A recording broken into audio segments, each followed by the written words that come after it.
ఇది నెక్స్ట్ మనం చదివేది SLR parser. SLR parser same LR లాగానే డిఫరెన్స్ ఏంటంటే ఇవన్నీ augmented grammar, canonical set of forms ఇవన్నీ సేమ్ అనమాట. సో ఇక్కడ ఏంటంటే కనుక మనము షిఫ్ట్ రెడ్యూస్ రాస్తాము. రెడ్యూస్లో మనం ఏం చేస్తామంటే ఇక్కడ ఉంది కదా మనకి, ఒక్క నిమిషం, ఇది ఎల్ఆర్ పాస్ మనం రెడ్యూస్ రాస్తాము. ఇవి రాసుకొని R1, R2, R3, R4 తీసుకొని రెడ్యూస్ రాస్తాము. ఇక్కడ యాక్షన్లో మొత్తం నాన్ టర్మ్స్ అన్నిట్లో మనము రెడ్యూస్ పెట్టేస్తాము. బట్ ఎస్ఎల్ఆర్ పాస్లో ఏంటంటే ఇక్కడ మనకున్న దాంట్లో ఇక మనకి నాన్ టర్మ్స్ ఏమున్నాయి, ఈటీఎఫ్.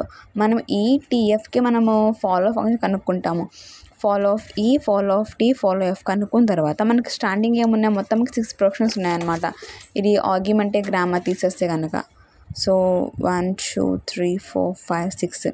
ఫస్ట్ ఏముంది, ఈ టెన్స్ టు డాట్ ఈ ప్లస్ టీ. నాకు ఏం కావాలి, ఈ టెన్స్ టు ఈ ప్లస్ టీ డాట్ కావాలి. నాకు ఎక్కడుంది అది, ఈ టెన్స్ టు ఈ ప్లస్ టీ డాట్ 9లో ఉంది. అంటే అది మా ఫస్ట్ ఉంది కాబట్టి I9లో నేను R1 పెట్టేయాలి. కానీ ఎక్కడ పెడతా, ఓన్లీ అది నాకు ఈ ఫంక్షన్ కదా, ఫాలో ఆఫ్ ఈ కాబట్టి ప్లస్ డాలర్ క్లోజింగ్ బ్రేస్, అంటే ప్లస్లో డాలర్లో క్లోజింగ్ బ్రేస్లో మాత్రమే నేను అవి పెడతాను అనమాట. అర్థమైందా?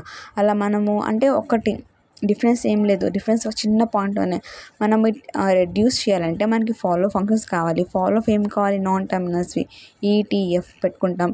ఫస్ట్ రెడ్యూస్ అంటే ఏంటి, R1 అంటే ఏ ప్రొడక్షన్ ఉంది, ఏ ప్రొడక్షన్ చూసుకుంటాము. చూసుకొని దానికి ఫాలోలో ఏమొచ్చినాయో అక్కడ మనం రెడ్యూస్ రాస్తాం. అంతే, అయిపోయింది.